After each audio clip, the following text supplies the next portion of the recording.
नमस्कार दोस्तों। मध्य प्रदेश में अतिथि शिक्षक से संबंधित एक बहुत बड़ा अपडेट है, जिसमें से अतिथि शिक्षकों ने सब मिलकर एक हाई कोर्ट में याचिका लगाई थी कि पात्रता के आधार पर उनको डायरेक्ट नियुक्त कर लिया जाए और उनसे मेंस एग्ज़ाम ना लिया जाए। इसमें हाई कोर्ट का ये कहना है कि पात्रता के आधार पर डायरेक्ट शिक्षक के पद पर नियुक्त नहीं किया जाएगा, यानी जो अतिथि शिक्षक है उनको भी मेंस देना पड़ेगा। नियमों में प्रावधान ही नहीं है, यानी जो मध्य प्रदेश शिक्षक वैकेंसी है उसमें उसके जो नियम है उसमें प्रावधान ही नहीं है कि पात्रता के आधार पर नियमित कर दिए जाएं शिक्षकों को। यह जो जानकारी निकल कर आई है, राज्य सरकार ने निर्णय लिया है कि अतिथि शिक्षकों को सीधे पात्रता के आधार पर नियमित नहीं किया जाएगा। अतिथि शिक्षकों के लिए 50% आरक्षण के आधार पर सीधी भर्ती के लिए विज्ञापित पदों में मेरिट क्रम में पात्रता अनुसार नियुक्त किए जाने का प्रावधान है। यानी मध्य प्रदेश सरकार ने पिछले साल ही अतिथि शिक्षकों के लिए 50% सीट निर्धारित कर दी थी। राज्य सरकार ने उच्च न्यायालय खंडपीठ में अतिथि शिक्षकों की याचिका की सुनवाई के बाद नियमों का उल्लेख करते हुए याचिकाकर्ताओं के नियमितीकरण के आवेदन को निरस्त कर दिया गया है। रामपुर नैकिन सीधी निवासी मनीष कुमार गुप्ता और अन्य ने उच्च न्यायालय खंडपीठ जबलपुर में अतिथि शिक्षकों को नियमित करने के संबंध में याचिका लगाई थी। हाई कोर्ट ने राज्य सरकार को इस मामले में सुनवाई के बाद नियमानुसार निर्णय करने के निर्देश दिए थे। याचिकाकर्ताओं ने अपने आवेदन में उल्लेख किया था कि वे शिक्षक पात्रता परीक्षा उत्तीर्ण हैं तथा डीएड बीएड प्रशिक्षित हैं एवं 3 वर्ष से लेकर 15 वर्षों तक लगातार अतिथि शिक्षक के रूप में पढ़ाने का अनुभव है।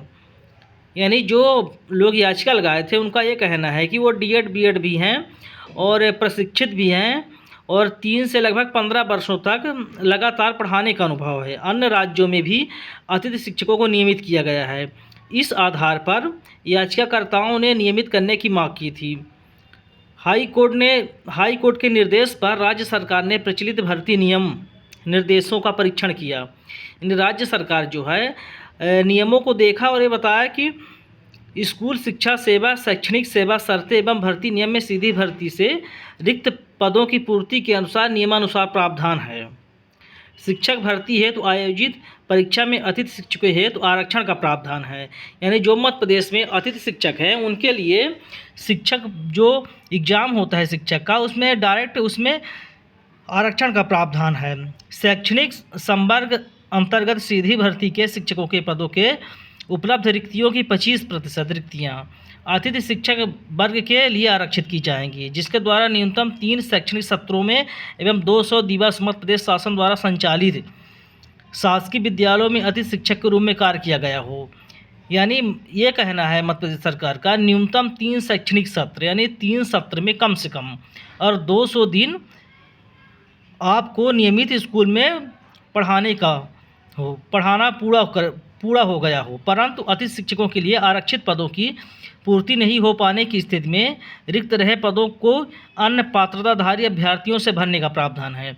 अगर अतिथि शिक्षकों की वैकेंसी बच जाती है, सीट बच जाती है, तो अन्य पात्रताधारी अभ्यर्थियों से भरे जाएंगे, यानी बिना नॉन अतिथि से भरे जाएंगे। मध्य प्रदेश राज्य एवं स्कूल शिक्षा सेवा शैक्षणिक संवर्ग सेवा शर्तें एवं भर्ती नियमों में दिसंबर 2024 को संशोधन कर अतिथि शिक्षक को सीधी भर्ती में 50% आरक्षण का प्रावधान किया गया है। यानी जो पिछले साल 2024 में अतिथि शिक्षकों के लिए मध्य प्रदेश शिक्षक भर्ती में डायरेक्ट 50% का आरक्षण का प्रावधान किया गया है। आयुक्त लोक शिक्षण शिल्पा गुप्ता का कहना है कि अतिथि शिक्षक को सीधी पात्रता परीक्षा के आधार पर नियमित किए जाने का कोई प्रावधान ही नहीं है, इसलिए याचिकाकर्ताओं के आवेदन अमान्य करते हुए प्रकरण का निराकरण किया गया है। जो अतिथि शिक्षक संघ है तो उसमें कुछ कैंडिडेट ने हाई कोर्ट में याचिका लगाई थी कि उनको पात्रता के आधार पर जो सीनियर हैं जिनको बहुत सालों से पढ़ाने का अनुभव है उनको पात्रता के आधार पर डायरेक्ट नियमित किया जाए, परंतु सरकार ने साफ मना कर दिया है कि 2024 में अतिथि शिक्षकों के लिए 50% पद आरक्षित कर दिए गए हैं। इसलिए मेंस और प्री दोनों एग्जाम के आधार पर ही अतिथि शिक्षक को रेगुलर शिक्षक के आधार पर नियुक्त किया जाएगा और हाई कोर्ट ने यह जो आवेदन है खारिज कर दिया गया है। इसमें अतिथि शिक्षक से संबंधित एक बहुत बड़ी अपडेट है। हालांकि अतिथि शिक्षक के लिए 50% जो सीट है पहले से रिजर्व कर दी गई 2024 में, और जो सीट इसमें अतिथि शिक्षकों से बच जाएगी वो अन्य कैंडिडेटों से भरी जाएगी। यह अतिथि शिक्षक से संबंधित एक बहुत बड़ी अपडेट थी। अगर यह जानकारी अच्छी लगे तो वीडियो को लाइक करें, कमेंट करें, चैनल को सब्सक्राइब करें। धन्यवाद।